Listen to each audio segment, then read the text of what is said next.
Eis-me aqui,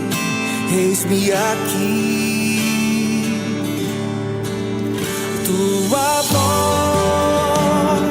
aquece o meu coração, devolve a vida, a razão, e me faz cantar, me refaz de novo e mais uma vez, moldando o meu coração ao teu, ao teu. Eu abro mão de decidir o que é melhor, vem governar meu coração. És o meu Deus, o meu Senhor, dono de mim, e mais ninguém me ama assim.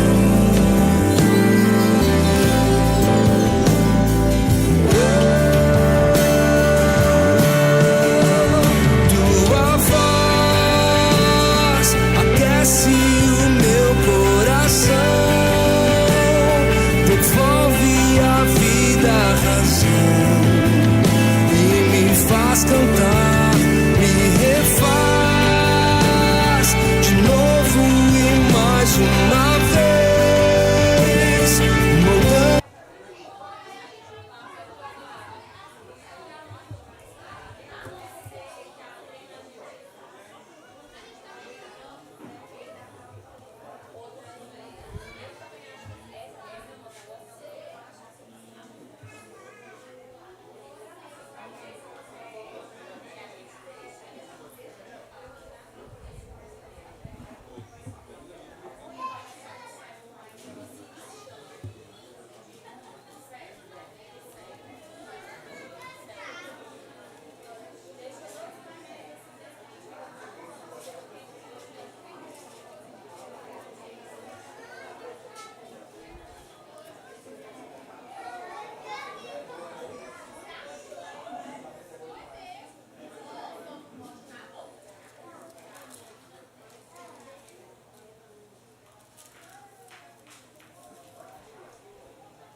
Meus irmãos, bom dia a todos, graça e paz. Vamos estar dando início à nossa escola bíblica desse domingo. Queria pedir aos irmãos que podem a ficar em pé e lermos juntos a palavra de Deus em Provérbios, capítulo 11. Vamos ler todos numa só voz os versículos 20 e 21.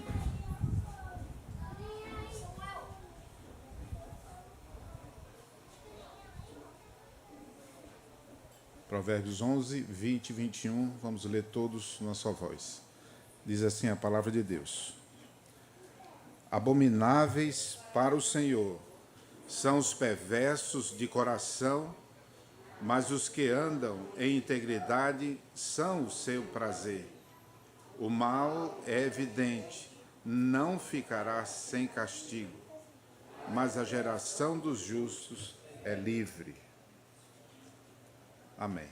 Vamos orar, vamos pedir ao nosso irmão Caleb que ore ao nosso Deus, que Ele nos abençoe nessa manhã do seu dia, que possamos aprender da sua palavra mais nessa manhã.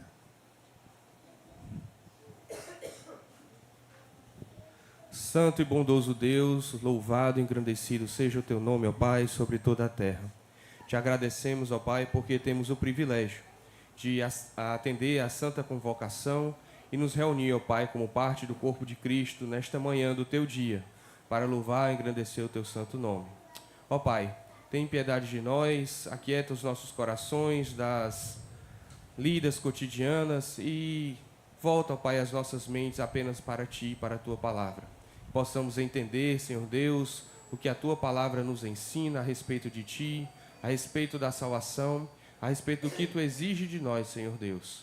Ó Pai, nos dá santidade, perdoa os nossos pecados, Senhor Deus. Te peço, ó Pai, abençoa a todos os professores que trarão aula para os alunos, para nós, que também eles sejam edificados e principalmente, ó Pai, sejam fiéis à Tua palavra.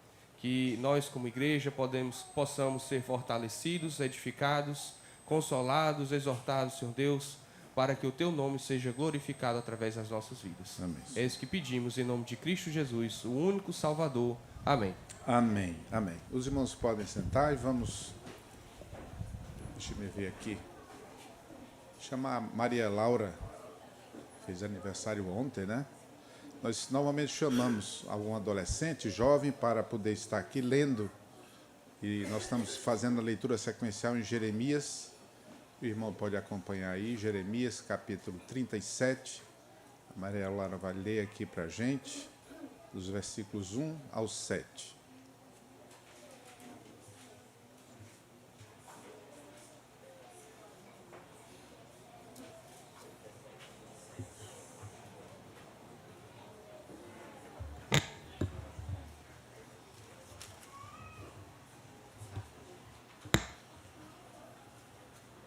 Zedequias, filho de Josias, a quem Nabucodonosor, rei da Babilônia, constituiria rei na terra de Judá, reinou em lugar de Conias, filho de Jeoaquim.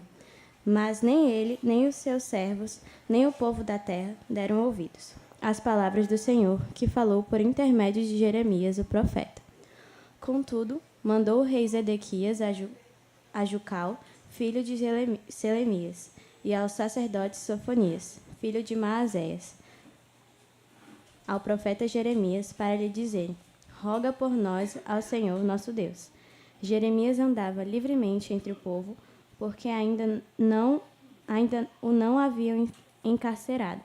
O exército de Faraó saíra do Egito, e, quando os caldeus que sitiavam Jerusalém ouviram esta notícia, retiraram-se dela. Então veio a Jeremias, o profeta, a palavra do Senhor.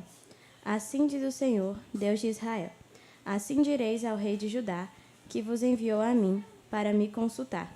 Eis que o exército de Faraó, que saiu em vosso socorro, voltará para a sua terra no Egito.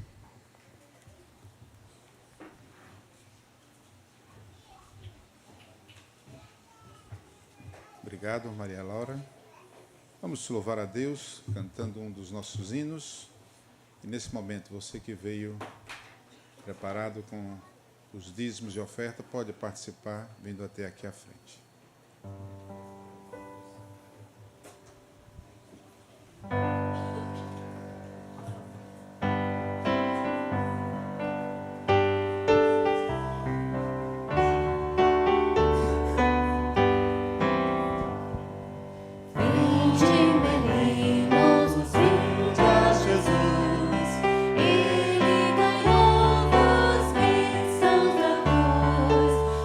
Os pequeninos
graças te damos, Senhor, por este ajuntamento, Senhor Santo, na tua presença.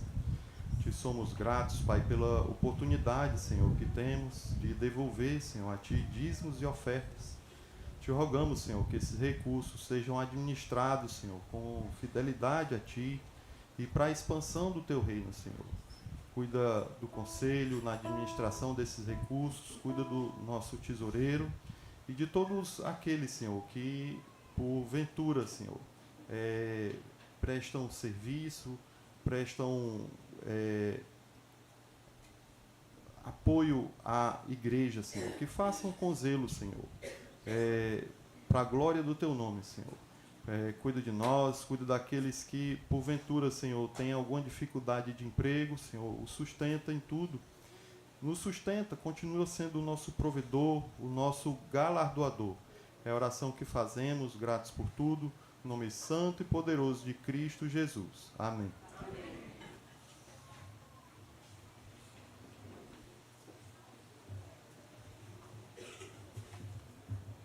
Bom dia, meus irmãos. Nós vamos para a nossa palavra pastoral. O pessoal aqui da frente, Êxodo capítulo 25, versículos 8 e 9. Êxodo 25, versículos 8 e 9.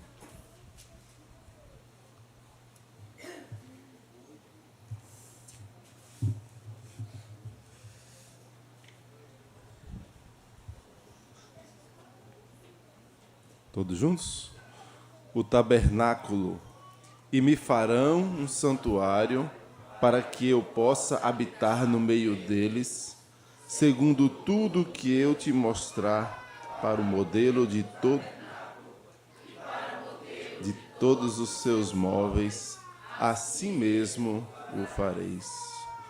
Êxodo 25, 8 e 9. Vamos orar. Pai querido e amado, mais uma vez te rendemos graças porque podemos juntos adorarmos ao Senhor, aprendermos a Tua palavra.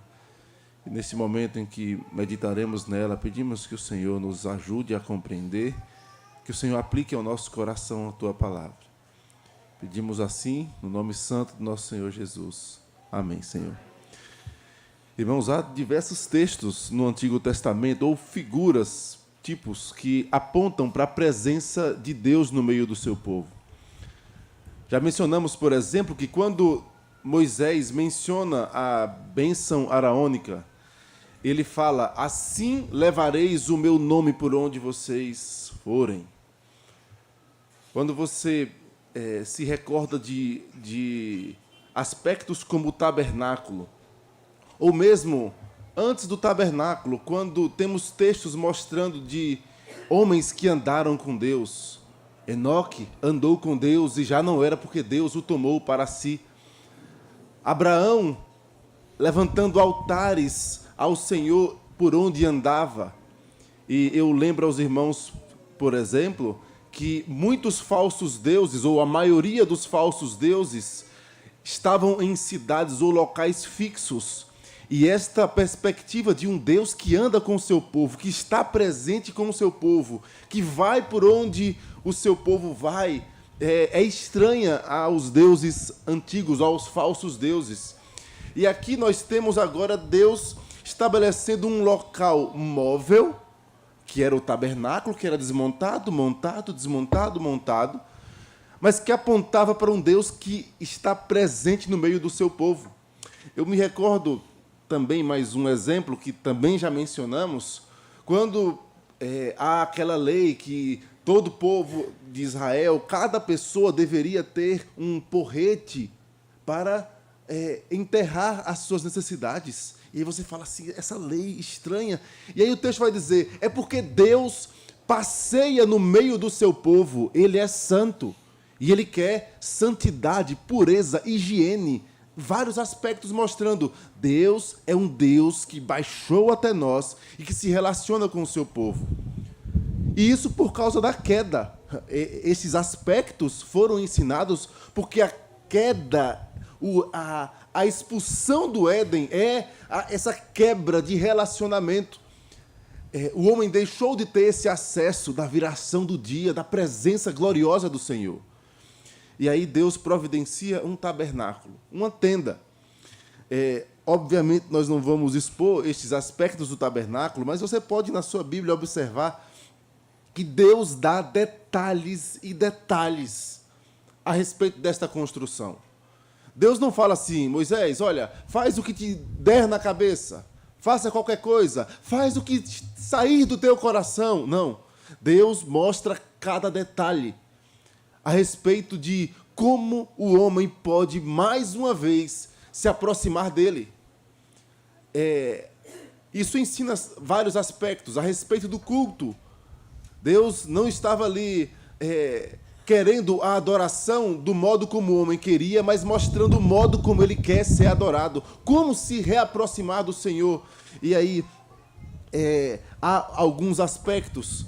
O aspecto do sacrifício, que já apontava para Cristo, do próprio tabernáculo, que João 1 vai dizer, olha, ele tabernaculou entre nós, a pessoa de Cristo.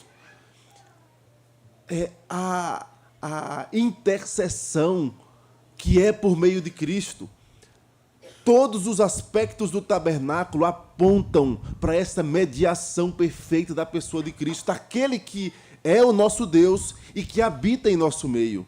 Irmãos, a exigência tão minuciosa do tabernáculo deve nos fazer refletir sobre o modo como achamos que devemos nos aproximar desse Deus. Ele é um Deus santo, perfeito, e somente aqueles que se aproximam do modo como Ele mesmo estabeleceu, e esse modo ou pessoa é o próprio Cristo. Esses detalhes apontavam para esta perfeição. Esses detalhes apontavam também para a necessidade que temos de olhar para Cristo, de viver a vida de Cristo, de saber que Deus só nos aceita em sua presença por meio de Cristo, e não por meio da nossa engenhosidade, da nossa displicência, do jeito que até pensamos, não, mas eu sirvo a Deus, é de coração. Que seja de coração, mas que seja conforme o Senhor mesmo disse, olha, faça do modo como eu te mostrei. É um santuário para que eu possa habitar no vosso meio. Irmãos, nós temos um privilégio de ter esse novo e vivo caminho em Cristo, véu rasgado. Nós podemos adentrar confiantemente diante do trono da graça, mas não é do jeito que eu quero, não é com a minha displicência, repito, não é com qualquer engenhosidade da minha mente, é conforme as Escrituras. Deus requer adoradores que o busquem com seriedade, com verdade, e a verdade é exposta nas Escrituras. Não pense que a espontaneidade do brasileiro é uma virtude que deve ser levada a qualquer custo e atropelarmos princípios de reverência, princípios estabelecidos na palavra do Senhor para o culto ao Senhor. Irmãos, nós estamos diante de um Deus que é santo. Nós nos aproximamos de um Deus que é perfeito e que é terrível em seus juízos. Todos aqueles que se aproximaram da presença do Senhor, ali no meio do seu povo, para que eu possa habitar no meio deles. Aqueles que se aproximaram de qualquer jeito, esses foram apartados da presença do Senhor, movidos, como disse o Salmo 15. Quem, Senhor, habitará no teu tabernáculo? Quem? Quem se aproxima desse Deus que é santo, que é como chamas eternas, como disse o profeta Isaías? Aqueles que se aproximam por meio de Cristo, conforme Ele mesmo prescreve em sua palavra. Não perca de vista, o culto, a sua relação com Deus, não é do seu jeito, é do jeito que o próprio Deus estabeleceu e só é recebida por meio de Cristo. Que Ele nos abençoe. Amém. Vamos ler mais uma vez? Êxodo 25, 8 e 9. O tabernáculo. E me farão santuário para que eu possa habitar no meio deles. segundo tudo que eu te mostrar para o modelo do tabernáculo e para o modelo de todos os seus móveis, assim mesmo o fareis. Êxodo 25, 8 e 9. Deus nos abençoe.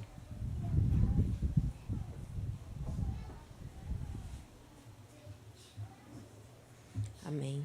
Bom dia, irmãos. Temos visitantes de primeira vez aqui na nossa escola bíblica dominical. Se você nos visita pela primeira vez, eu gostaria que você fizesse um sinal com a sua mão para que pudéssemos identificar ali atrás. Você pode ficar em pé, por favor? Isso. Qual é o seu nome? Josélia. Seja bem-vinda. É da família de Simone? É? Seja bem-vinda aqui em nossa igreja, viu? Eu estou vendo outras pessoas aqui que eu não me lembro de ter visto antes, mas acredito que já tenham vindo aqui em nossa igreja. Tem a Vaguinho e Ana, estão ali atrás. Sejam bem-vindos, são da Bahia também. E ali na frente deles também, por trás do Marco Antônio, tem um casal também, que eu sei que eles são de fora. Vocês podem ficar em pé? É a senhora de amarelo e o senhor de rosa aí. Isso, eu não mencionei outras vezes. Sejam bem-vindos aqui. Vocês são da onde?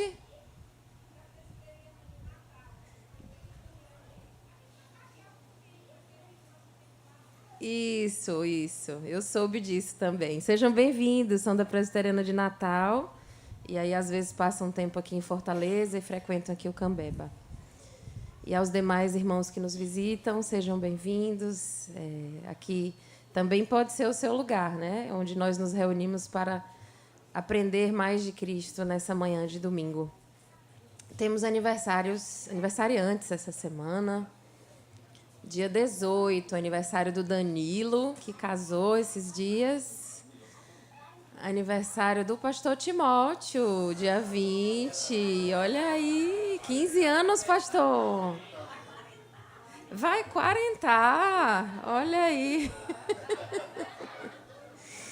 No dia 21, aniversário do Rian.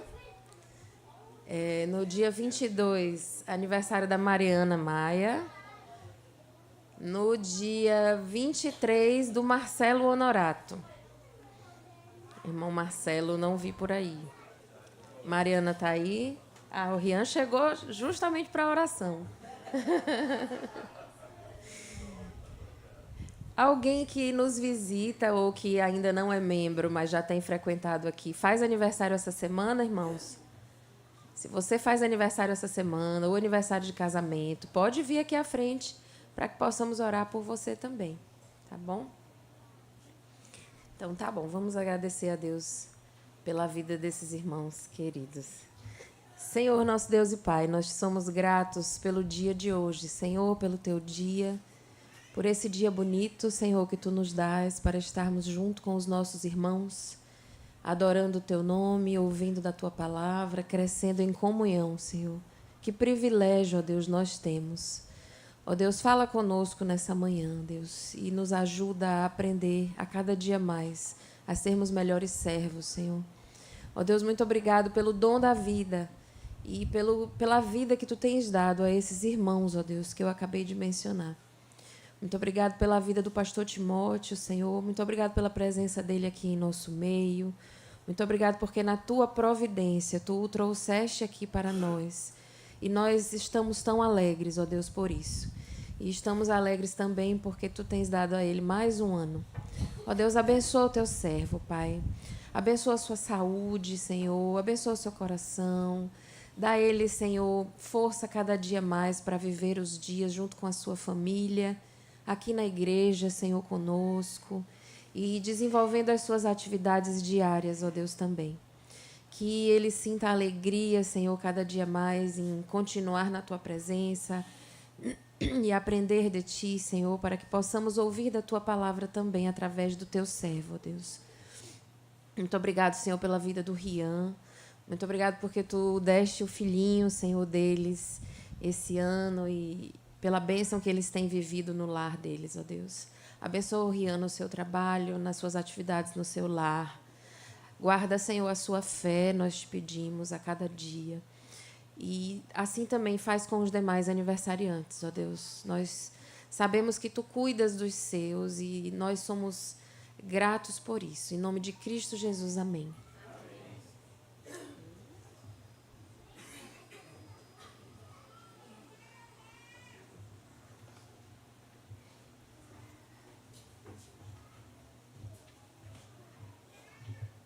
Queremos chamar agora as nossas crianças que venham até aqui. Podemos estar orando por elas.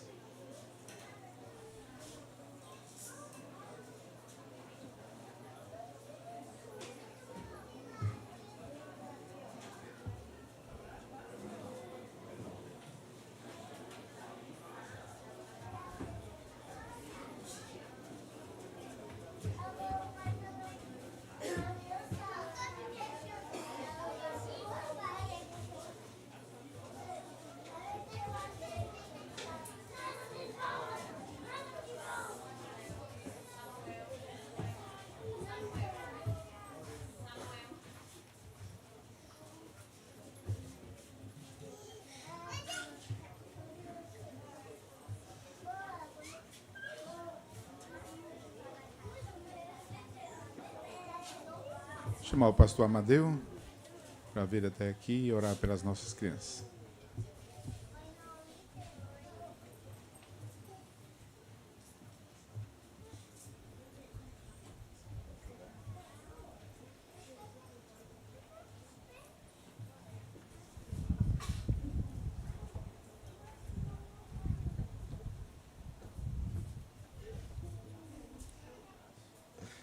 Vamos orar, vamos fechar os olhinhos. Santo Deus, amado Pai, Deus Todo-Poderoso, obrigado, Senhor, porque até aqui nos ajudou o Senhor. Abençoa, Pai, a cada família aqui, abençoa todas as famílias do Cambeba. E, em especial, Senhor, quero te pedir por essas crianças. Santo Deus, que cada professor que foi empenhado a estudar, a trabalhar para que pudesse trazer um melhor estudo para essas crianças, que o Senhor possa ajudar a cada professor, meu Pai, que Cristo possa ser visto por essas crianças. E te pedimos, Senhor, que no tempo oportuno elas possam professar que Cristo é Senhor e Salvador de suas vidas. Mas enquanto isso, meu Pai, o Senhor possa ajudar os pais, aos professores, a todos nós, como igreja do Senhor, a podermos também, além de pregar a Cristo, a sermos exemplos para essas crianças. Nos ajuda, Senhor, nos enche com o Teu Espírito. É assim que nós pedimos, oramos e agradecemos. Em nome de Cristo Jesus. Amém.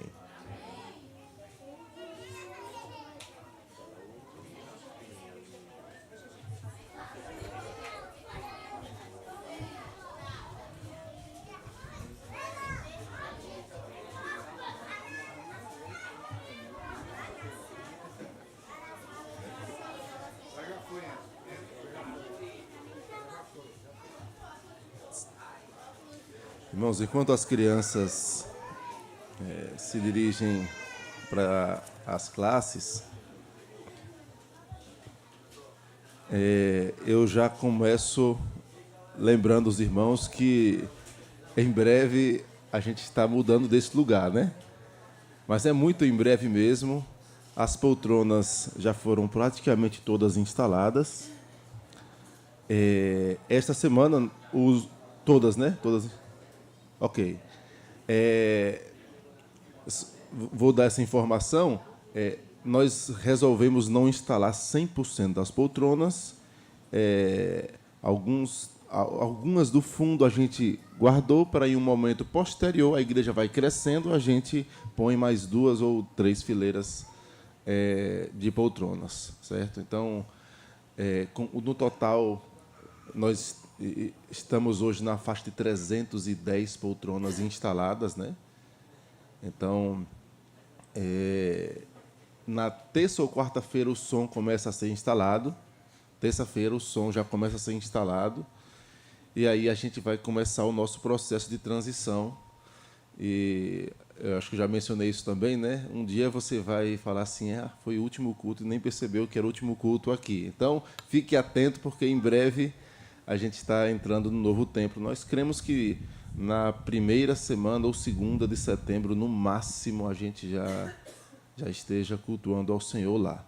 Mais uma vez, repito, nós vamos ter o nosso teste, né, de todo os equipamentos e tudo, e depois vamos marcar uma data oficial com tudo 100% funcionando para esta festividade para a glória do nosso Deus.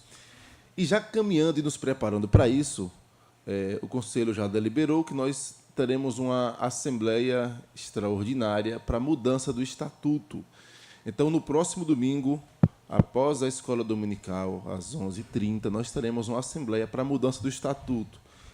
Os principais pontos de mudança, o primeiro deles é a mudança do endereço. Nós precisamos mudar o endereço no Estatuto. E aí nós convocamos a igreja para estar presente e votar a mudança do endereço. Igual eu fiz com o terreno, a não ser que você queira ficar aqui, que eu acho que não é o caso. E o segundo assunto é sobre a questão de reuniões online do Conselho. Desde a pandemia, o Supremo Conselho deliberou que o Conselho pode ter reuniões virtuais ou híbridas, né? Mas isso, em relação ao cartório, como não tem previsão no Estatuto, o cartório ele olha para o nosso Estatuto e valida ou não quando precisamos registrar alguma ata específica. Então, nós precisamos, para fazer desta forma, precisamos fazer a alteração no Estatuto e prever esse tipo de reunião. E aí nós vamos fazer esta, conforme a instrução do Supremo Conselho, fazer essa alteração no Estatuto para permitir, caso haja necessidade. Normalmente, nossas reuniões todas são presenciais, a não ser em uma ocasião específica ou outra, mas por questões de segurança jurídica mesmo, e nós vamos fazer esta alteração no Estatuto. Então, próximo domingo, às 11h30, nós teremos esta Assembleia Geral Extraordinária, tá bom? Com estes fins. Ok? Eu creio que são... eu só dando um retorno para a igreja sobre os pedidos de oração que temos feito na nossa família. A prima de Samara, a Vitória, estava já há mais de um mês na Argentina com uma lesão cerebral não identificada. Saiu o resultado dos exames. Foi um vírus que... eu não sei ainda a natureza desse vírus. Primeiro se pensou também que poderia ser autoimune, descartou-se, na época, tumor ou alguma coisa assim, mas pensaram ser autoimune, mas esta lesão é viral. E aí, com a graça de Deus, ontem ela conseguiu retornar ao Brasil, porque durante o tratamento todo ela não podia pegar voo. Retornou ao Brasil, está em Salvador.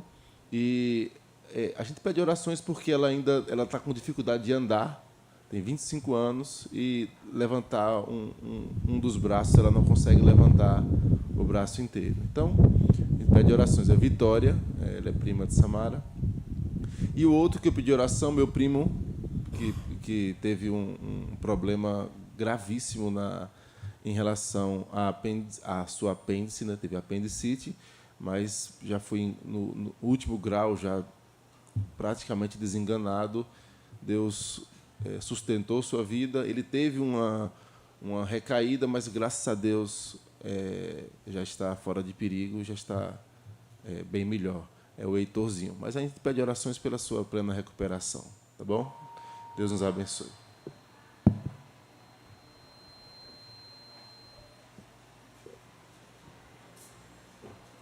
Bom dia, irmãos. Passando para lembrar a campanha da nossa SAF, que nós estamos lendo o livro Esposa Excelente, de Marta Pisse. Então, se você acha que não é uma esposa excelente, leia Marta Pisse e você vai ver como ser uma esposa excelente. E você que acha que é uma esposa excelente, leia Marta Pisse e você vai ver que ainda há muito a fazer, muito a melhorar. Então, a SAF está trabalhando na leitura deste livro. Dia 30 de agosto será a nossa departamental para a conclusão do livro, estudo do livro. E Por menos rede social, por mais esposa excelente, com Marta Pires. Não deixe de ler. Bom dia, irmãos. Passando para avisar que o nosso próximo chá já será no próximo domingo. Então, vai ser o chá do Heitor. O Heitor é filho do Guilherme e da Miriam Puscas. Como esse departamento nunca para, se preparem e já vamos estar aqui junto com as fraldas de tamanho M ou G no próximo domingo após o culto para nos alegrarmos junto com eles, certo? Bom dia do Senhor para todos.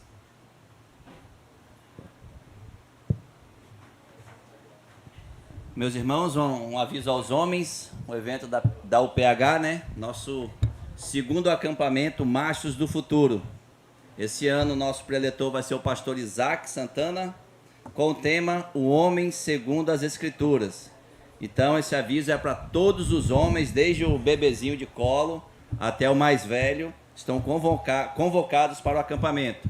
O Pablo já mandou no grupo, já vai mandar no grupo da UPH já o link para os irmãos fazendo as inscrições. 15 e 19 e 20 de setembro.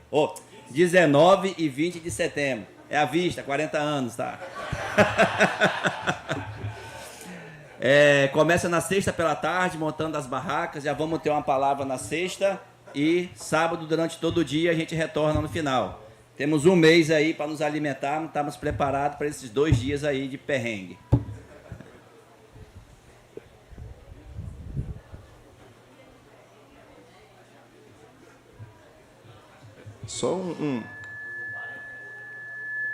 É só um parêntese rapidamente, só registrar a presença do pequeno Theo, filho do Júnior, da nossa irmã Patrícia, Patrícia Maciel.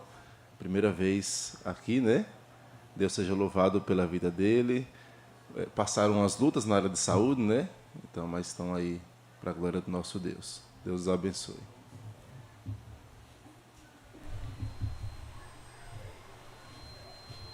Vamos ao nosso intervalo de 5 minutos e depois, pastor, perdão, temos a mocidade aqui.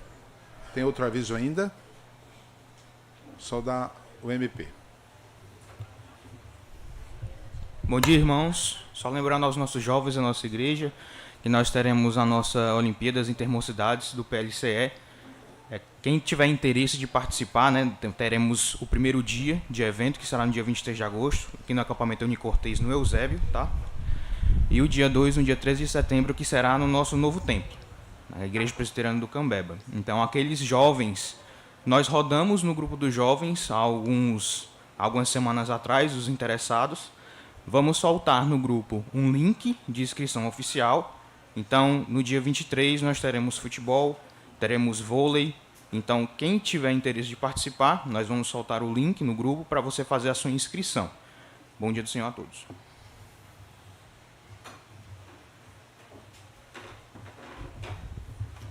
Cinco minutos e a gente já retorna para a nossa aula de escola dominical.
ensinando-os a guardar todas as coisas que vos tenho ordenado.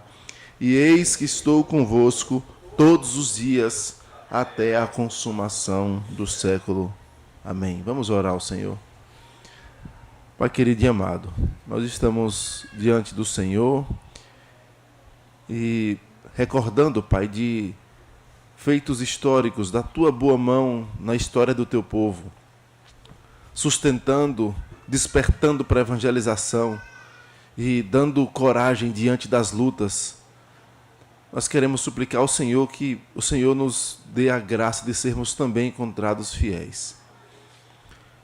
Ó Deus, nós pedimos que o Senhor nos abençoe nesta manhã, ao vislumbrar esta Tua boa mão na história. Pedimos assim, em nome de Jesus. Amém, Senhor. Irmãos, nós, no último dia 12 de agosto, na última semana, nós comemoramos, eu vou perguntar para a igreja, 12 de agosto é dia de quê? Eu acho que só 2 pessoas sabem responder. Dia 12 de agosto é o quê? É o dia em que o missionário Ashbel Green Simonton, pastor presbiteriano, veio e chegou no Rio de Janeiro, na Bahia ali de Guanabara. E aí, esse dia foi escolhido oficialmente pela Igreja Presbiteriana como o aniversário da igreja. Apesar de ter sido a chegada, mas pegou-se esta chegada como um marco do presbiterianismo no Brasil, né? Mas nós hoje resolvemos, ao invés de falar do Simonton, eu vou guardar Simonton para o ano que vem. Eu trouxe a história de alguns, eu vou chamar assim, eu vou explicar depois, de alguns presbiterianos que chegaram antes, ou calvinistas, que chegaram antes do Simonton, muito tempo antes. Eles chegaram pouco tempo depois do descobrimento, 1557, eles chegaram no Brasil. E aí nós vamos passar um pouco sobre essa confissão de fé de Guanabara. Eu quero fazer meio que uma pesquisa aqui informal, você levantando a mão. Quem já ouviu falar da confissão de fé de Guanabara? Poucas pessoas ouviram falar desta confissão de fé. Então nós vamos... Peraí, deixa eu só... Pronto, está funcionando aqui o nosso texto. Esse aqui é só um esboço de tudo que a gente vai falar. Deixa eu só colocar aqui, senão o vento vai levar. E aí, logo depois, a gente vai ter algumas considerações no decorrer e finalmente, tá bom? Introdutoriamente, nós falamos um pouco sobre o Nicolas Durand de Villegayon. A pronúncia é em francês, então certamente em alguns nomes vai haver uma imprecisão de pronúncia. Villegayon, ele teve uma carreira de altos e baixos. Ele era um almirante lá na França e ele estava disputando poder com um outro capitão lá do governo da França. E nessa disputa, o que aconteceu foi que ele conseguiu, através de um amigo chamado Gaspard de Coligny, ele conseguiu um apoio do rei. E aí o apoio do rei, que queria também diminuir essa desavença ou solucionar, foi de enviá-lo ao Brasil, que na época não era Brasil, as novas terras do sul, né? E enviá-lo para que ele constituísse uma colônia francesa no Brasil. O Villegayon, ele era simpatizante do protestantismo. Ele não se declarava assim, eu sou protestante, mas ele já tinha gostava das ideias dos protestantes. o objetivo era de fundar a França Antártica no Brasil. E aí ele, apesar de... Ele fala que resolveu sair do seu conforto na França para vir para essa terra... ele usa alguns termos, para dizer assim, de arcaicos, de sofrimento, e viver no meio de pessoas más, mas com um vislumbre de, quem sabe, ser um grande governante aqui nessas novas terras francesas, entre aspas. Na verdade, alguém assim, com o coração pensando em poder, naturalmente toma decisões equivocadas. E uma das decisões que Villegagnon tomou foi a de recrutar não só pessoas da sua confiança, mas ele foi atrás também de marginalizados e trouxe pessoas perversas com ele. Um dos objetivos também é que, para viver em uma selva onde tem a Baía de Guanabara era uma selva, ilhas na Bahia, e eles se afincaram em uma ilha que nós vamos mencionar, e muitos nativos, muitos índios. Precisava ser alguém, de fato, que fosse selvagem também, quanto aqueles selvagens, entre aspas. Dito isso, ele recruta e chega na Baía de Guanabara.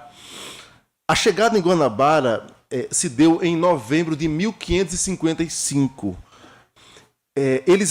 Ele deu o nome dessa ilha que ele chegou de Ilha de Coligny, que era em homenagem ao amigo que conseguiu que o rei Henrique II o enviasse para esta missão, para esta tarefa. Eles nomearam o lugar como França Antártica, mas como ele escolheu pessoas de má índole, ele naturalmente teria problemas. Os relatos mostram que desde a viagem houve motim no navio da vinda da França até o Brasil. E chegando aqui também em terras brasileiras, os homens começaram a dar muito trabalho. E aí, com esse muito trabalho, Villegagnon ele envia cartas para Genebra, para Calvino, pedindo socorro.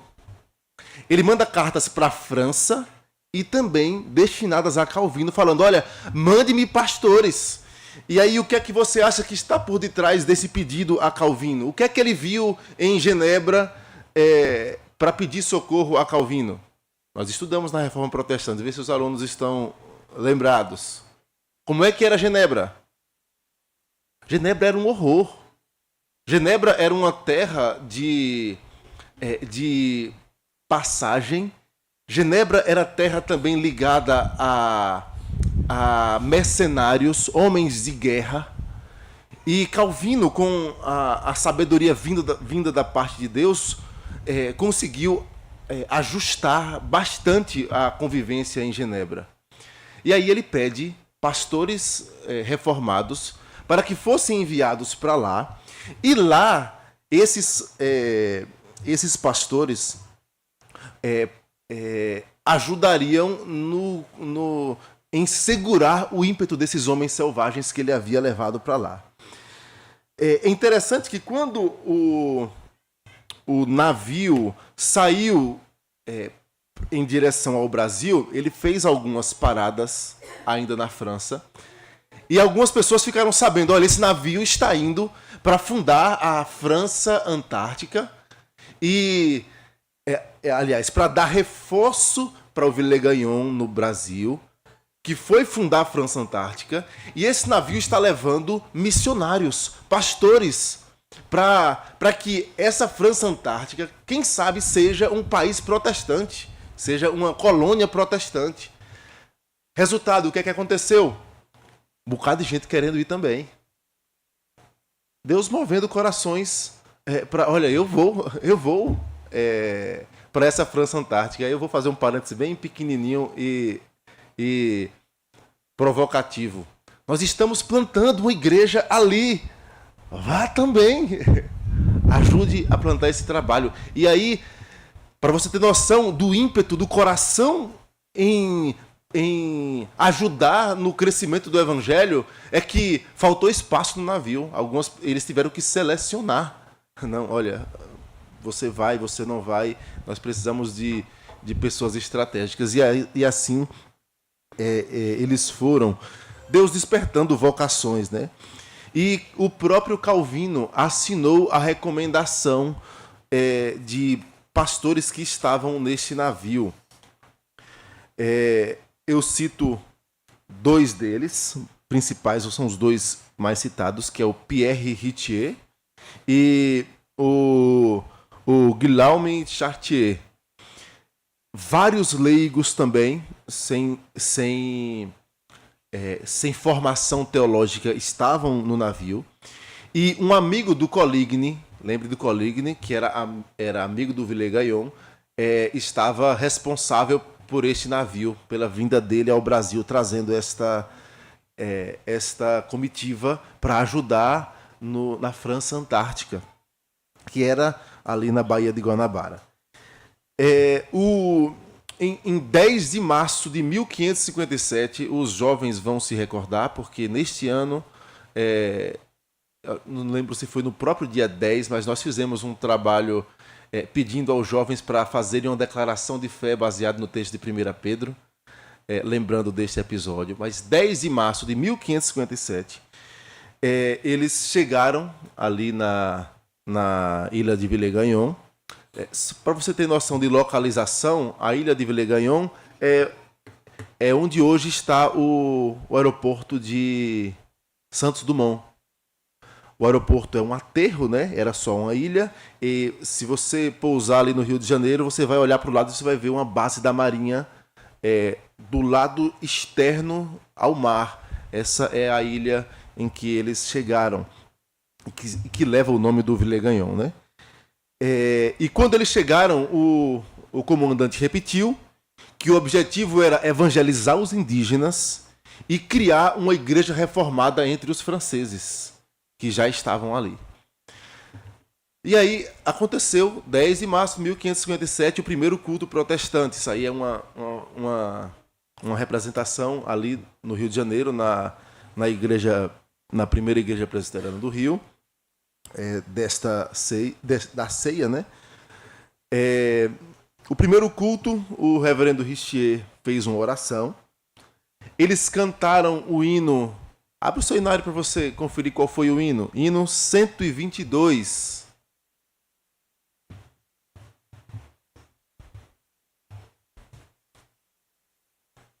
Que é um hino genebrino, baseado no Salmo 5. No nosso hinário ele é o 122. Eu vou ler rapidamente a letra para aqueles que estão sem letra. A minha voz, ó Deus, atende, pois noite e dia clamam a ti. Tão débil sou, tão pobre aqui, a meus queixumes e gemidos vem dar ouvidos. Da vida e luz tu és a fonte, em mim opera o teu poder. Minha oração vem receber, pois de meu leito o sol vigio, e em ti confio. Não és um Deus que te comprases nas transgressões do pecador. Bondoso e justo és tu, Senhor, e teu favor jamais consentes aos maldizentes. Meus pés, à luz de teus caminhos, humilde e fiel dirigirei. Tu és meu Deus, tu és meu Rei. À tua vista andar eu quero, puro e sincero. Em ti exultarão os justos, rejubilando em tua paz. De todo mal os guardarás, pois tua lei, ó Deus, conhecem e te obedecem. Amém. Após isso, ele pregou no Salmo 27, versículo 4. Aquele versículo bem conhecido. Uma coisa peço ao Senhor e a buscarei, que eu possa morar na casa, ou habitar na casa do Senhor todos os dias e contemplar no teu templo, não é isso? Salmo 27, versículo 4. Até aí, tudo parecia um caminho muito, muito promissor para esta igreja que seria plantada. Lembre-se, estamos falando de 1557. praticamente 40 anos da Reforma Protestante, e esses homens vêm com um coração ávido por pregar o Evangelho, e a minha surpresa nisso, e nós vamos ver na própria confissão de fé, é que em pouco tempo de Evangelho, aqueles homens outros homens que não eram estes pastores, já conheciam as Escrituras profundamente. Ávidos pelo Evangelho, ávidos pela palavra de Deus. Mas o Villegagnon mudou. Se antes ele estava pensando, olha, vamos fundar aqui uma igreja protestante, evangelizar os indígenas, agora ele começa a mudar de ideia. O reverendo Alderi, aqui é um mapa da Baía de Guanabara, feito pelos próprios franceses na época. Você vai ver uma ilha maior em cima, e essa ilha do meio aí, que é a ilha de Villegagnon, na época ele botou Ilha de Coligny, que era o nome do seu amigo, mas houve um aterro que puxou a costa até essa ilha, e nesse aterro hoje é o aeroporto, né, que nós mencionamos. Mas esse é um trecho da ilha.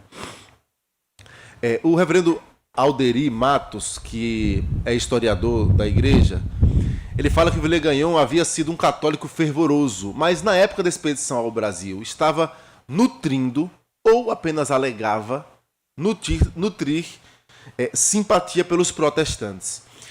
Mas pelo menos duas coisas aconteceram para que ele mudasse de ideia a respeito dos protestantes.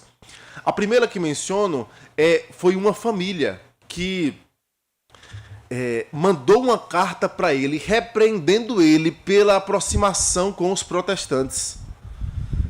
E não era uma mera repreensão. Provavelmente havia uma grande influência dessa família a respeito da sua vida e do seu cargo. Então o Villegagnon começou a ficar reticente em relação ao protestantismo. Mas também houve episódios, como naturalmente você deve se recordar, que em Genebra, Calvino, por exemplo, negava a ceia a pessoas que viviam de qualquer modo. Ele tem um grande cargo público na sociedade, é alguém bem visto, e vivia de qualquer jeito, vivendo um falso evangelho, e se achegava no dia de ceia para tomar ceia, e Calvino negava a ceia a esses que queriam zombar do sacrifício de Cristo. Dito isso, coisas assim começaram a acontecer com amigos do Villegagnon.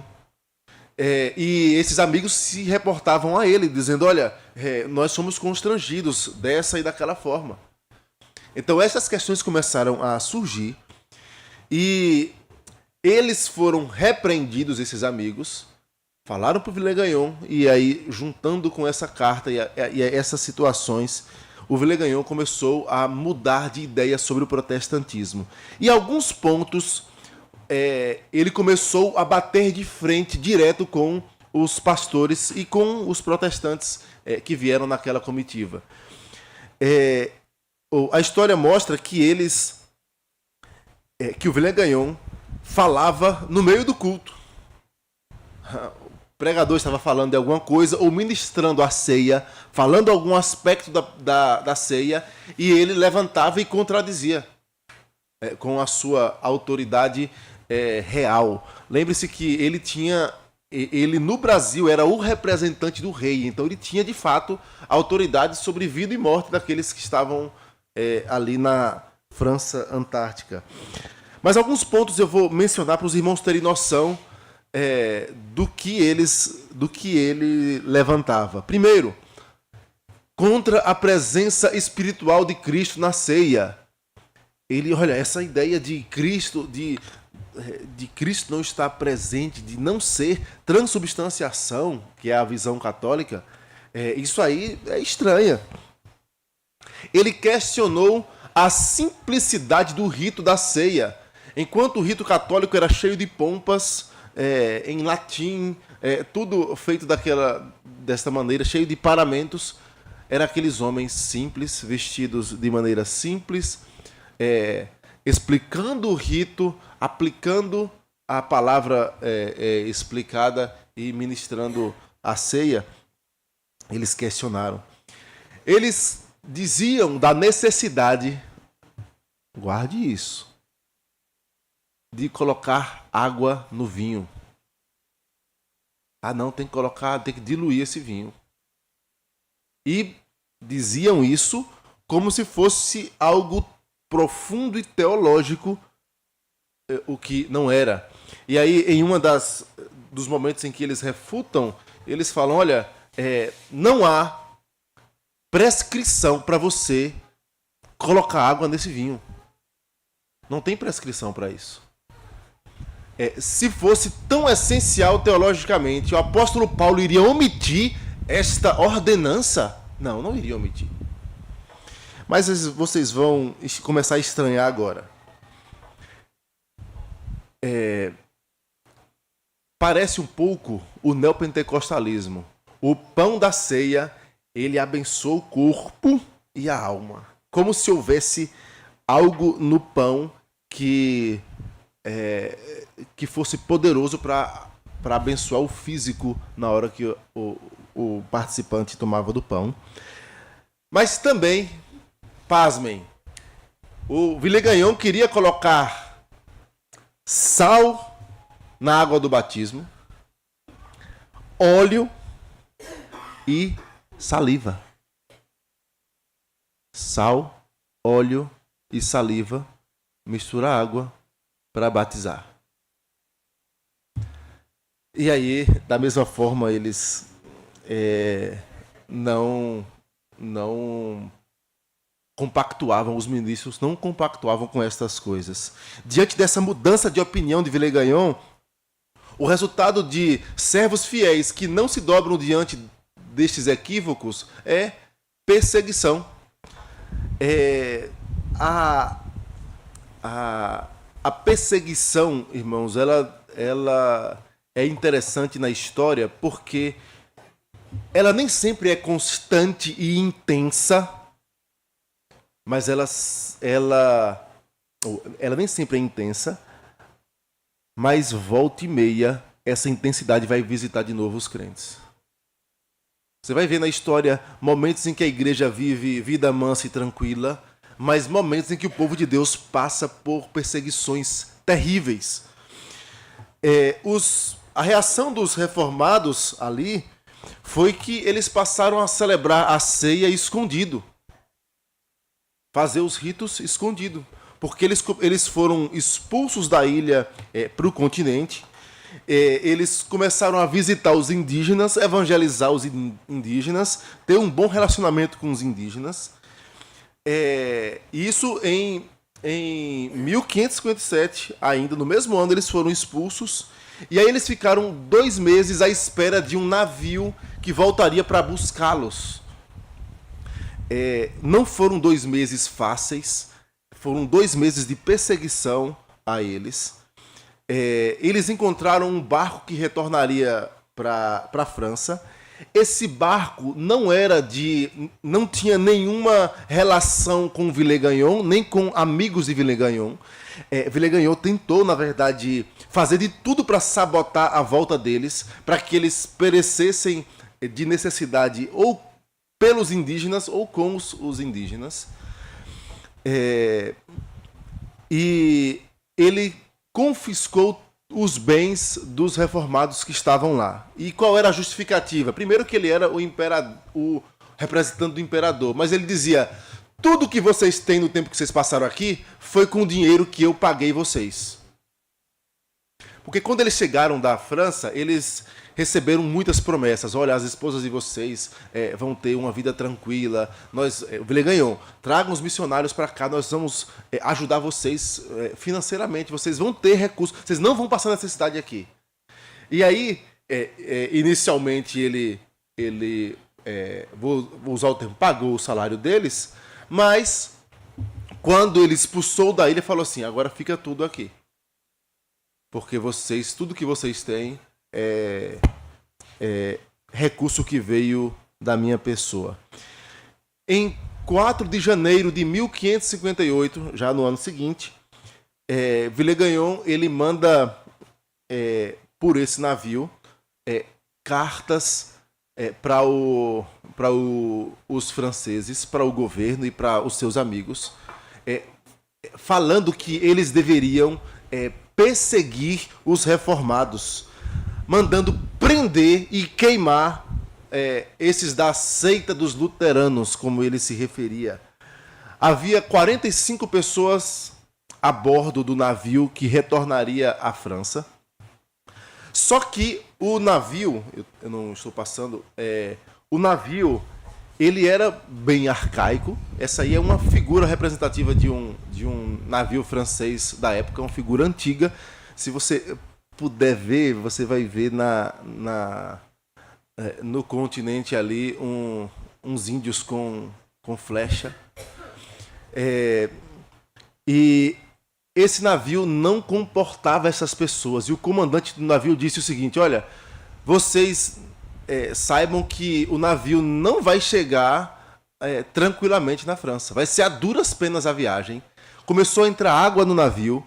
E ele disse: olha, não tem comida para todo mundo para essa viagem de volta.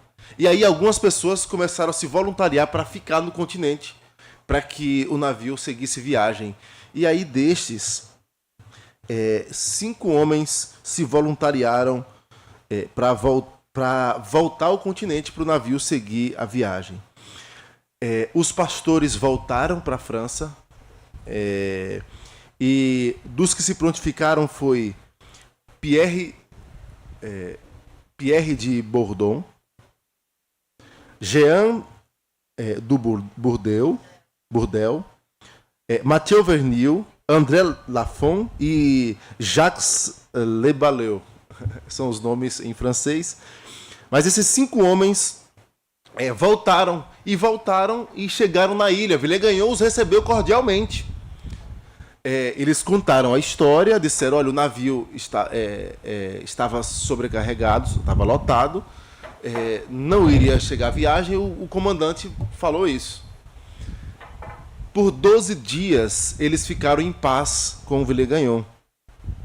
Só que, mais uma vez, ele muda de ideia.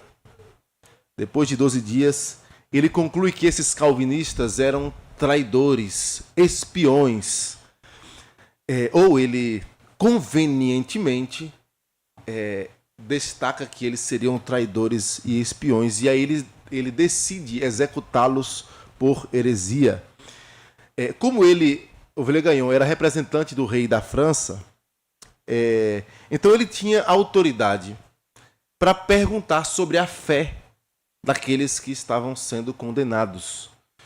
E aí ele escreve algumas perguntas, elabora um questionário e entrega esse questionário a estes homens para que eles respondessem. Lembrando, não eram pastores, e eles tinham 12 horas para declarar a sua fé. E aqui está um ponto bastante importante, porque eles tinham 12 horas para declarar a fé que eles já imaginavam. Olha, se nós ele está contra o protestantismo. Se nós declararmos a fé protestante, o que é que vai acontecer? É a sentença de morte. Ninguém é obrigado a criar provas contra si mesmo. Eles estavam ali sendo, eu vou usar o termo bem, com um eufemismo aqui, desafiados a fazer uma prova contra si. O que é que eles tinham em mãos? Os livros de teologia para fazer uma confissão de fé, um documento? Não, eles tinham uma Bíblia em mãos. E eu vou usar só o primeiro termo. Jean era o redator, porque era o mais letrado, ele sabia falar e escrever em latim. E aí ele foi o redator com tinta de pau-brasil. E aí depois que eles redigiram o documento,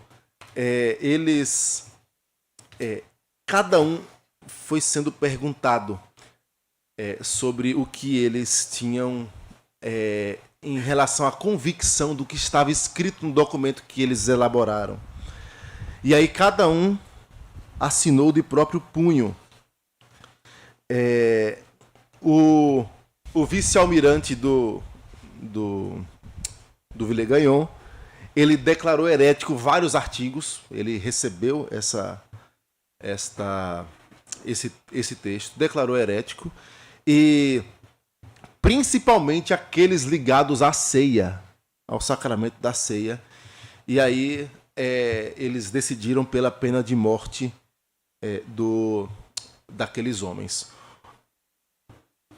Eu vou trazer alguns trechos para os irmãos verem dessa confissão. O preâmbulo que eles escreveram foi: segundo a doutrina de São Pedro Apóstolo, em sua primeira epístola, todos os cristãos devem estar sempre prontos para dar razão da esperança que neles há. Isso com toda doçura e benignidade. Nós, abaixo assinados, senhor de Villegagnon, unanimemente, segundo a medida de graça que o Senhor nos tem concedido, damos razão a cada ponto, como nos haveis apontado e ordenado, e começando no primeiro artigo. Eles escreveram 17 artigos a respeito da fé. Eu vou passar por todos, eu não vou ler todos, eu vou ler apenas alguns grifos para os irmãos terem noção. Dentro do primeiro artigo, cremos em um só Deus, imortal, invisível, Criador do céu e da terra e de todas as coisas, tanto visíveis como invisíveis. Ele vai falando sobre a Trindade. E aí vejam, estão em face da morte o que eles escrevem. Este é o único consolador em aflição, dando constância e perseverança em todo bem.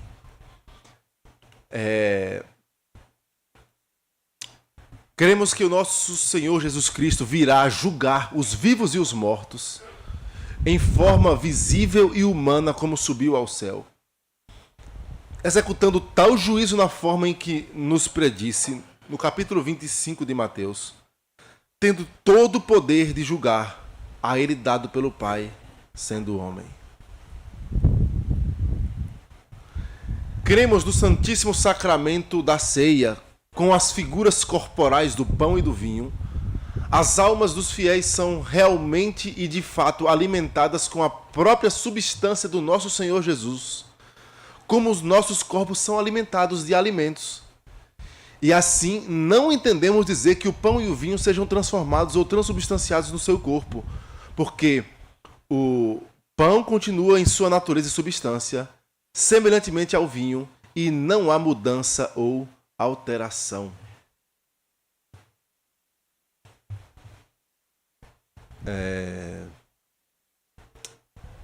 Cremos que, se fosse necessário pôr água no vinho, os evangelistas de São Paulo não teriam omitido uma coisa de tão grande consequência.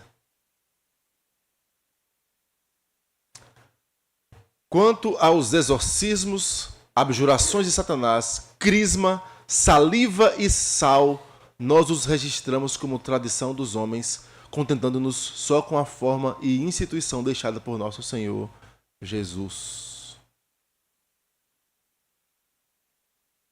Vou ver se tem mais algum ponto que eu destaquei.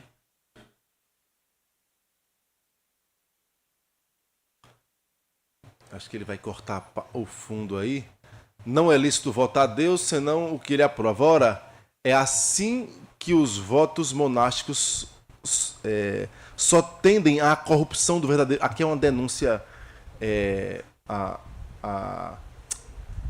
contra o celibato. É também grande temeridade e presunção do homem fazer votos além da medida de sua vocação, visto que a Santa Escritura nos ensina que a continência é um dom especial. Portanto, segue-se que os que se impõem essa necessidade renunciando ao matrimônio toda a vida não podem ser, e aí está cortado aí, mas ele vai denunciar o erro do celibato e mostrando que o celibato forçado, alguém se forçar por motivos equivocados, não os motivos das Escrituras, eles estão se lançando em pecados. É mais ou menos isso que ele vai mencionar. Ah, tá aqui. E por esse meio tentam a Deus, visto que o dom da incontinência é em alguns apenas temporal, e o que teve por algum tempo não o terá pelo resto da vida. Por isso, pois, os monges, padres e outros tais que se obrigam e prometem viver em castidade, tentam contra Deus, pois isso que não está neles o cumprir o que prometem. Eles não conseguem cumprir. E aí vivem uma vida imoral. Pensem que coragem. Alguém que está se voltando contra o protestantismo escreve algo contrário ao romanismo, às falsas doutrinas impostas por homens. Sobre os mortos. Quanto aos santos mortos, dizemos que desejam a nossa salvação e o cumprimento do reino de Deus. E que o número dos eleitos dizemos que desejam a nossa salvação e o cumprimento do reino de Deus. Eu não entendi esse trecho aqui da redação. Todavia, não nos devemos dirigir a eles como intercessores para obterem alguma coisa, porque desobedeceríamos ao mandamento de Deus. Quanto a nós, ainda vivos, enquanto estamos unidos como membros de um corpo, devemos orar uns pelos outros, como nos ensinam muitas passagens das Santas Escrituras. E aí, por fim... É o próximo que é o fim, que eles fazem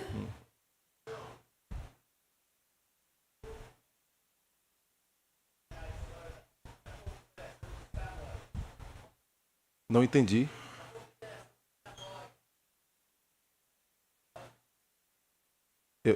Eu não entendi a pergunta ainda.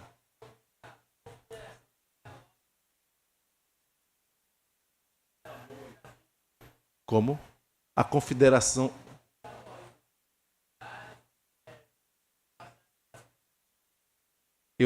Se alguém puder repetir o que ele está falando...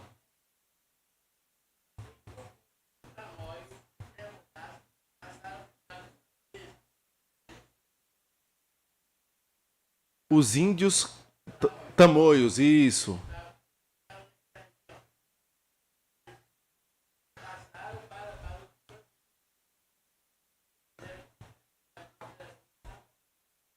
Não, aí eu realmente não sei te informar, não.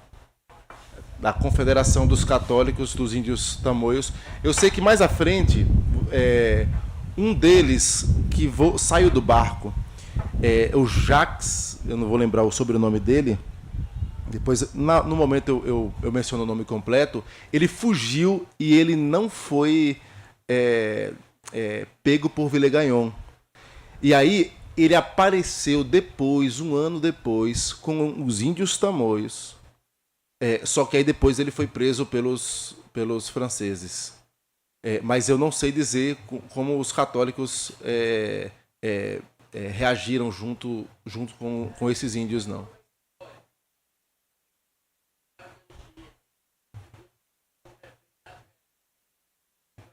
Ok, não, mas eu realmente não sei dizer, não. O presbítero Emerson?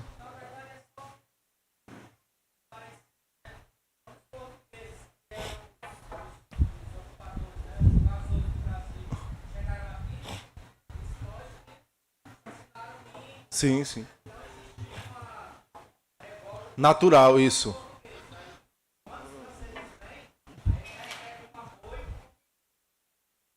Ah, sim, sim.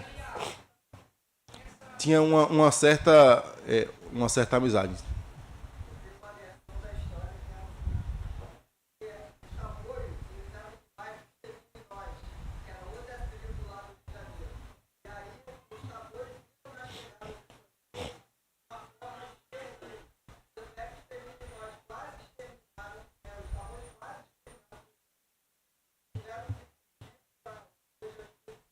Ah, ok.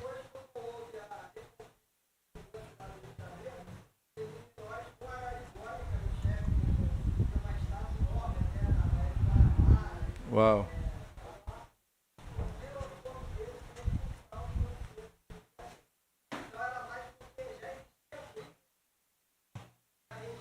E eles usaram os franceses como aliados Entendi. Voltando aqui. Mais à frente eu vou mencionar o caso do Jaques, e aí os irmãos... o apóstolo não manda e nem ensina a orar por eles, o que não teria esquecido se fosse conveniente. Orar pelos mortos, né? Santo Agostinho, sobre o Salmo 48, diz que os espíritos dos mortos recebem conforme o que tiverem feito durante a vida, que se nada fizeram estando vivos, nada recebem estando mortos. Aí oração pelas almas, indulgências e os equívocos que o catolicismo ensinava. Finalizado, eles fazem esse adendo final e diz: esta é a resposta que damos aos artigos por vós enviados, segundo a medida e porção da fé que Deus nos deu, suplicando que lhe praza fazer que em nós não seja morta, antes produza frutos dignos de seus filhos, e assim fazendo-nos crescer e perseverar nela, lhe rendamos graças e louvores para sempre. Assim seja. Dito isso, eles foram condenados à morte. Aí o nome dos 4, né? Jean de Bordeaux, não sei a pronúncia, né? Bourdelle, Mathieu Vernil, Pierre Bourdon e André Lafon, os 4. O 5º conseguiu fugir e não ser preso. Condenados à morte, presos como estavam o Jean, esse que era o mais letrado e o que escreveu, ele faz essa declaração confiante para os seus amigos. Ouçam, porque vale a pena você perceber como Deus dá graça a seus servos em dias difíceis. Meus irmãos, vejo que Satanás se esforça por todos os meios para nos impedir de resolutamente defendermos hoje a causa de Cristo Jesus, Senhor nosso. E que alguns de nós revelam uma timidez fora do razoável. Obviamente, assim como Lutero temeu e passou um dia lá relutando o seu temor diante da dieta de Worms, aqueles homens passaram momentos difíceis naquela prisão antes de serem executados. E aí ele disse: olha, alguns homens revelam timidez fora do razoável, equivalente mesmo a uma dúvida acerca do socorro e favor do nosso bom Deus, em cujas mãos sabemos estão nossas vidas, que ninguém nos poderá tirar sem as determinações dos seus sábios conselhos. Ora, eu vos peço que comigo considereis o modo e o motivo por que viemos a este país. Quem nos moveu à travessia do oceano numa extensão de 2.000 léguas? Quem nos preservou de tantos perigos? Acaso não foi aquele que tudo governa, que dirige todas as coisas pela sua bondade infinita, que ampara os seus por meios admiráveis? É certo que contra nós militam 3 inimigos poderosos. Villegagnon, o mundo, o diabo e a carne. E que por nós mesmos não podemos resistir-lhes. Mas se acorrermos ao Senhor Jesus, que os venceu por nós, ele nos assistirá consoante a sua promessa, que sempre cumpre, por isso que é fiel e todo-poderoso. Apeguemo-nos a ele e nele inteiramente repousemos. Coragem, pois, meus irmãos, que os enganos, que as crueldades, que as riquezas deste mundo não nos embaraçem de irmos a Cristo. Diante disso, eles haviam sido presos na ilha, ou no continente. Eles são trazidos à ilha para serem mortos. Os 4 que conseguiram ser presos, o que fizeram durante a prisão enquanto aguardavam a pena de morte? Cantavam e oravam. Os 4 cantavam salmos e oravam, salmos certamente genebrinos. E Villegagnon decidiu pelo enforcamento e lançamento deles ao mar. Por ordem, o primeiro, Jean de Bourdelle, o que escreveu, o primeiro a ser condenado.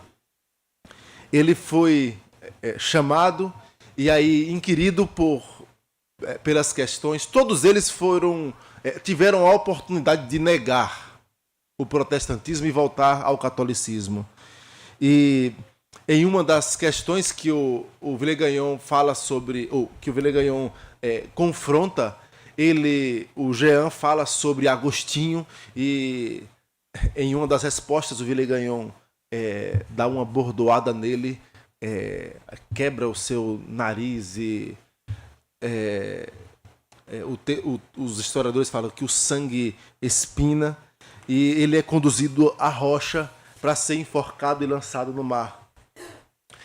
E enquanto ele era levado, ele gritava para os seus companheiros: coragem, em breve nós seremos libertados desta vida miserável.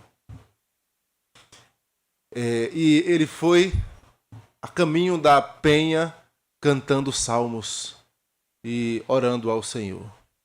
E aquilo era um constrangimento e espanto. Testemunhas depois que relataram, e esse relato chegou até nós por meio deles, diz que Villegagnon e o Carrasco ficavam espantados destes homens cantando e louvando ao Senhor enquanto eram conduzidos à morte. Ele pediu para orar antes de ser enforcado, dirigiu ao Senhor a sua oração, suplicou perdão pelos seus pecados e foi enforcado e lançado nas águas. Mathieu de Vernil perguntou por que estava sendo condenado. Por que estou sendo condenado? Qual é o ponto?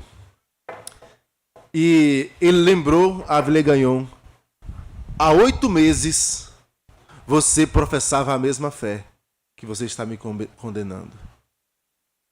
Ele orou ao Senhor, ele pediu a Villegagnon: não me mate, me deixe ser seu escravo. Villegagnon disse: eu deixo, se você negar aquilo que você acabou de escrever. Ele disse: não, eu não nego não. E foi enforcado também e lançado. André Lafon, nós não sabemos o que passa no coração do homem, mas ele foi persuadido por homens do Villegagnon para dizer: olha, sabe como é que você faz para você escapar? Você diz que não tem plena convicção da fé reformada e que está disposto a mudar de ideia se convencido pelas Escrituras. E aí foi o que ele disse lá na hora. Falou: olha, se você me convencer pelas Escrituras, eu mudo de ideia. Vamos conversar mais.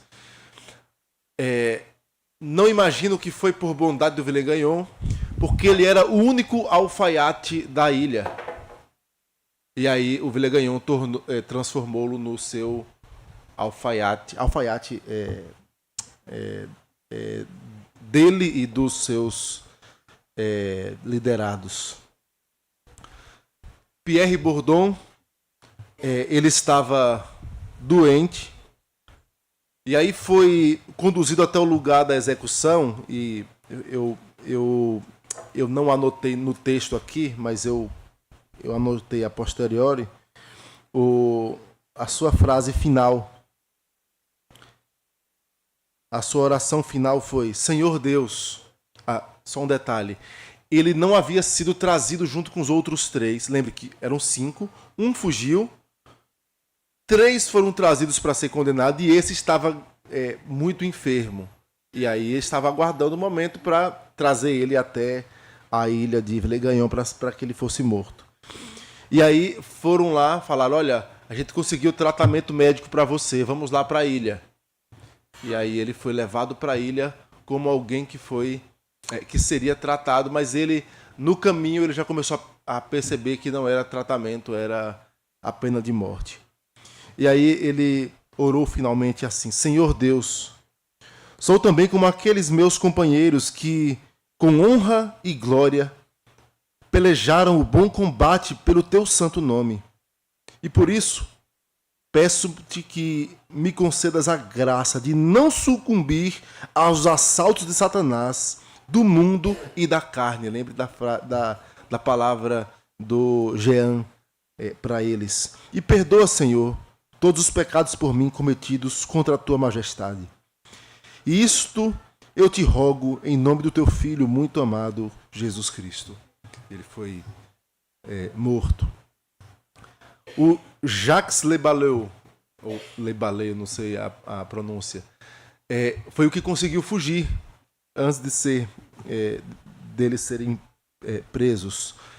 Ele era bastante eloquente, era teólogo, ele não era pastor, mas era teólogo, era poliglota, falava espanhol, latim, grego, hebraico, e ele conseguiu fugir para os tamoios.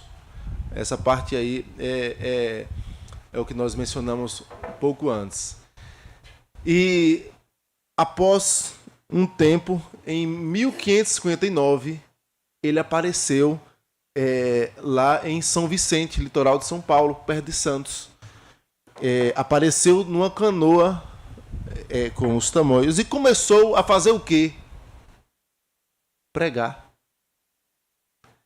Irmãos, quando eu vi isso aqui, meu coração encheu de alegria de ver assim, como Deus dá intrepidez ao seu povo em dias difíceis. Ele sabia do fim que levaram aqueles outros, mas ele insiste em pregar o Evangelho. E ele saiu e começou a pregar as convicções de fé. E um jesuíta desceu de São Paulo, que se chamava na época São Paulo de Piratininga, até São Vicente, para prendê-lo. Os historiadores protestantes dizem assim, ele nem teve coragem de tentar debater ou ensinar a doutrina católica, porque o modus operandi daquele período era mesmo a prisão e morte. E aí prendeu, ele foi enviado para Salvador, para a Bahia. Ele ficou 8 anos preso no governo de Mendes Sá, da capitania, né? Depois ele foi enviado para o Rio de Janeiro para ser morto. Esta foto aí, alguém sabe quem é esse homem? Se souber, pode falar alto. José de Anchieta. O padre José de Anchieta. O Carrasco ficou reticente de executar a pena do Jacques Le Baleu.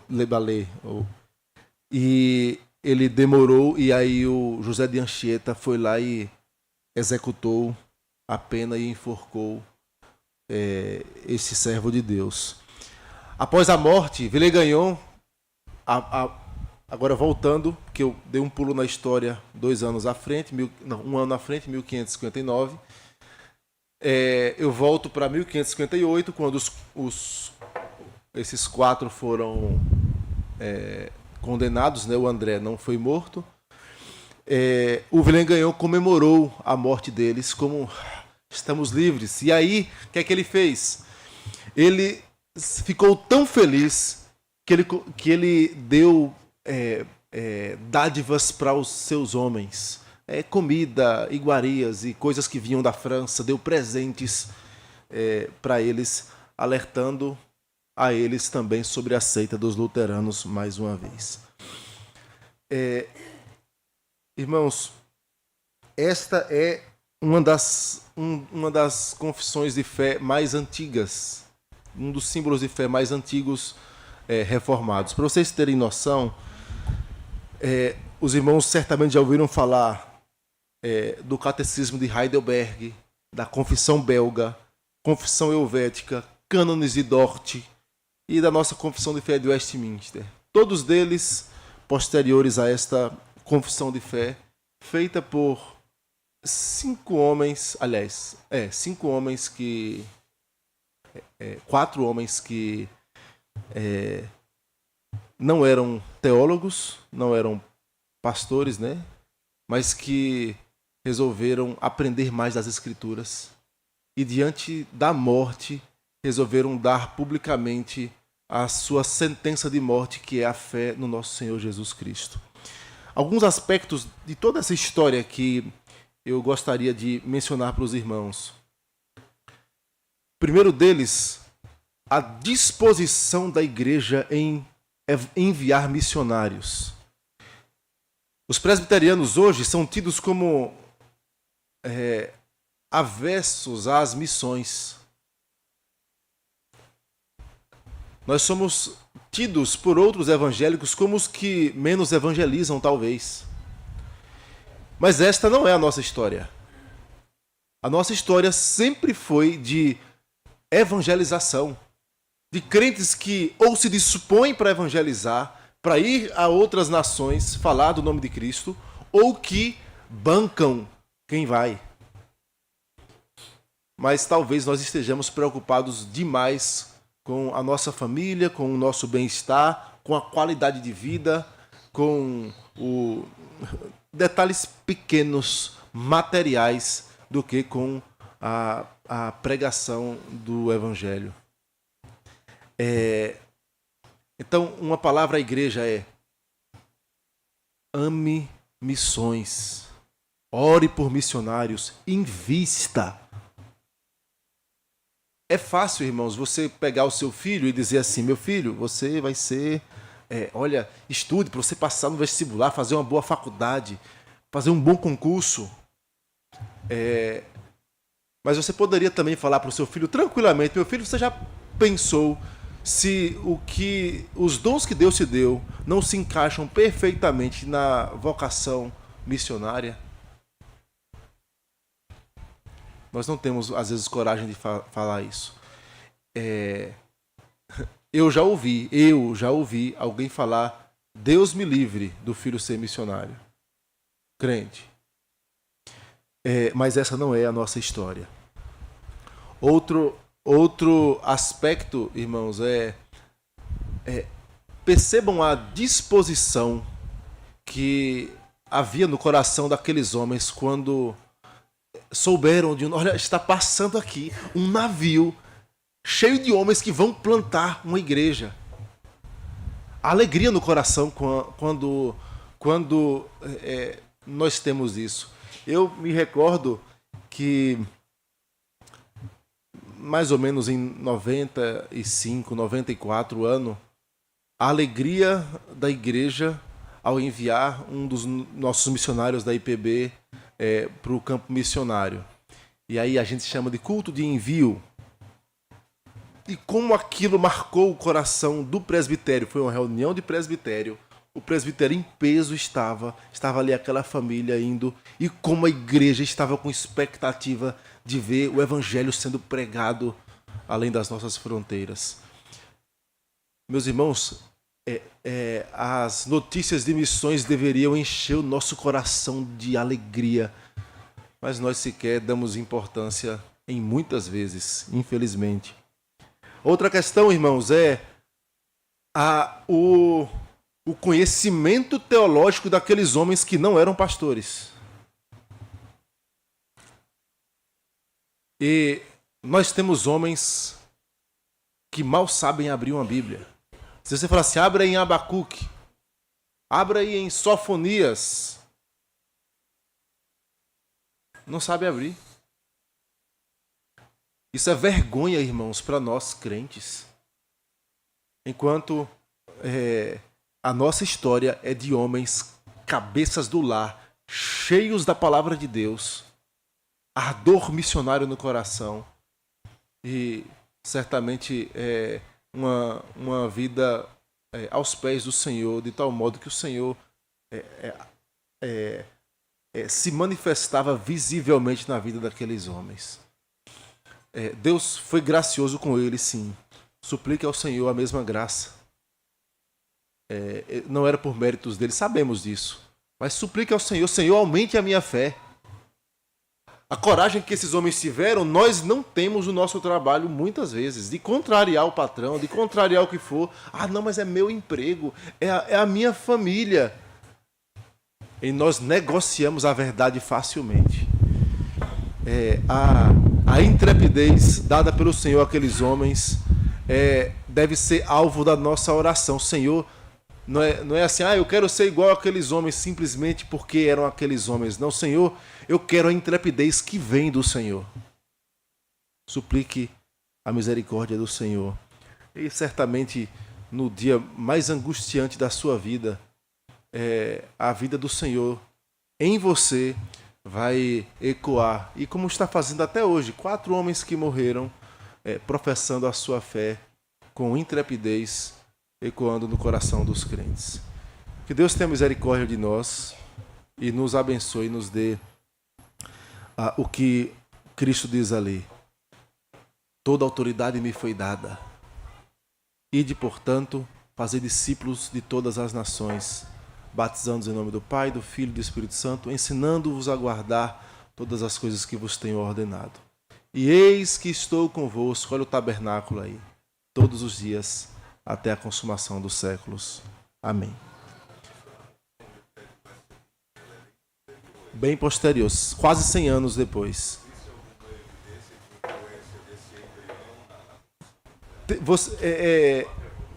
A pergunta do Frank foi o seguinte: existe alguma evidência de influência da confissão de fé de Westminster nesta confissão? Sim, é isso. Que esta confissão, que 1558, Guanabara, para Westminster, 1640, não foi um ano específico, né? Foi um intervalo de anos que foi produzida. O que nós temos é o seguinte: já havia confissões reformadas, já havia confissão de Genebra, confissão feita por Lutero e outras confissões feitas por reformados, que eles tinham certamente muitas coisas de memória destas outras confissões que eram mais difundidas no meio reformado.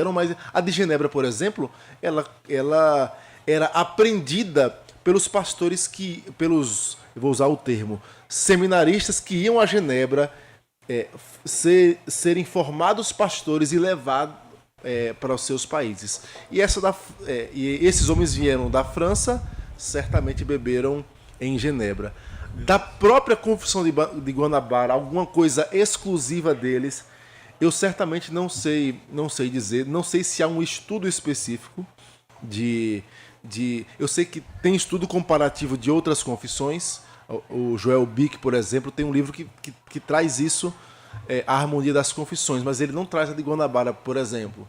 Mas certamente um objeto bom de estudo, de se fazer um comparativo dessa confissão com outras confissões e com Westminster, certamente, né? Era muito limitado. Sim. Se você sentar e ler, em cerca de 20 a 30 minutos, você consegue ler toda essa confissão. Você pode colocar Confissão de Guanabara na internet, você vai perceber a profundidade do conhecimento destes homens, sendo leigos. Mas isso é certamente graça do Senhor e vergonha para nós que conhecemos pouco disso. Presbítero Edson. Nós vivemos uma geração muito secularizada. Eu temo que isso esteja influenciando a nossa geração, que esteja levando a gente a não honrar o sangue dos nossos mártires. E também a desonrar o sangue do maior evangelista, que é o nosso Deus, Sim. o seu Filho, derramar o sangue dele na cruz. Hoje nós estamos pouco preocupados com isso. Nós não queremos mandar ninguém, nós não queremos ir, porque nós temos nossa vida, nós temos nossa faculdade, nós queremos ter filho, nós queremos casar, a gente quer se formar, a gente quer que a minha empresa vá bem, eu quero passar no concurso, e o evangelho vai ter o tempo dele, alguém vai. Eu temo que isso negue o sangue dos nossos mais antigos. E a gente, então, fazendo isso, a gente está desonrando, a gente está fazendo o que não devemos fazer. Eu acho que a aula de hoje é importante para nos despertar. Sim. 5 homens, fizeram uma diferença enorme. Nós temos 200 na nossa igreja só. Por que a gente não muda isso? Alguma coisa tem que acontecer para que esse espírito, essa mentalidade mude e que a gente não se deixe conformar, para usar o termo Se conformar com esse século, exatamente. Não nos deixemos influenciar por esse secularismo. Há uma vida maior do que só tocar vida, só criar filho, só ganhar dinheiro, só ir para a faculdade. Há uma vida maior. Tudo isso é importante. Deus quer que façamos. Sim. Mas tudo isso tem que olhar para algo maior. Não pode olhar para o umbigo. E às vezes eu vejo que a gente vive olhando para o umbigo, olhando para a gente, e a igreja, e a obra do Senhor, e o ídolo do Senhor. Então eu acho que Sim. essa ênfase que a aula deixa. Sim, sim. Olha um ponto interessante. Você sabe a idade dos pastores que vieram para o Brasil naquela época? Um tinha 30 anos e um tinha 50. E para aquela época era fim de vida. Dizer assim, olha, não, eu já estou chegando na terceira idade, eu não tenho nada mais para render para o reino. Tem. Você disponha-se. Os campos estão brancos. Falta trabalhadores para a seara do Senhor. Que Deus tenha misericórdia de nós. Vamos orar?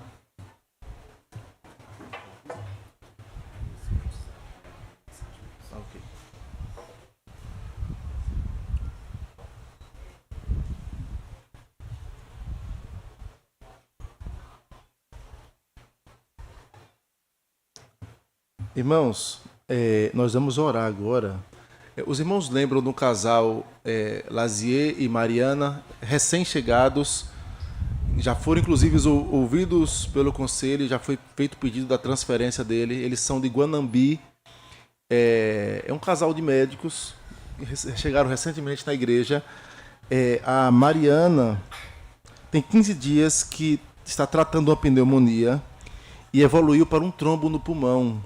Está na UTI internada. Monte Clicum é um hospital aqui?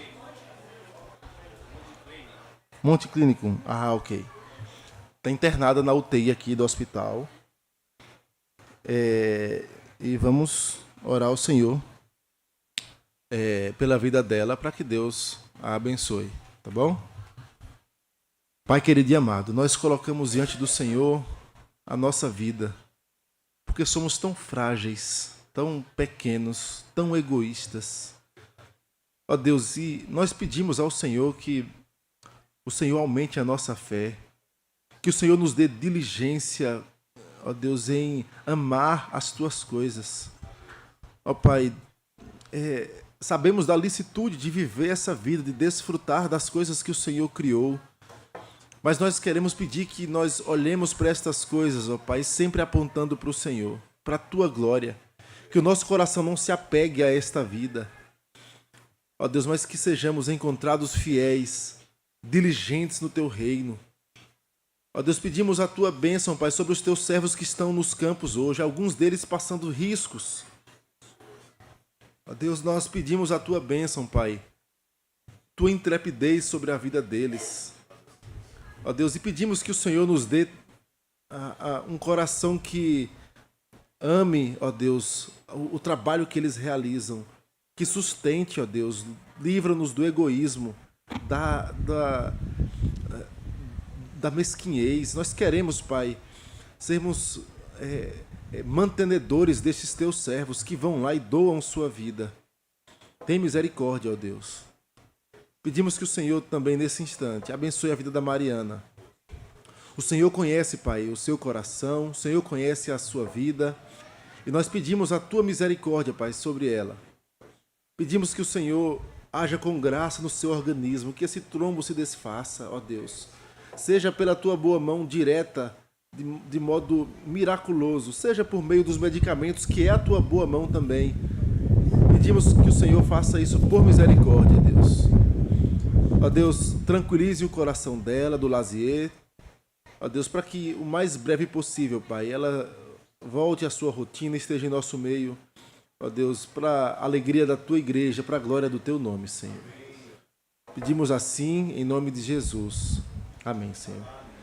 Deus nos abençoe, irmãos.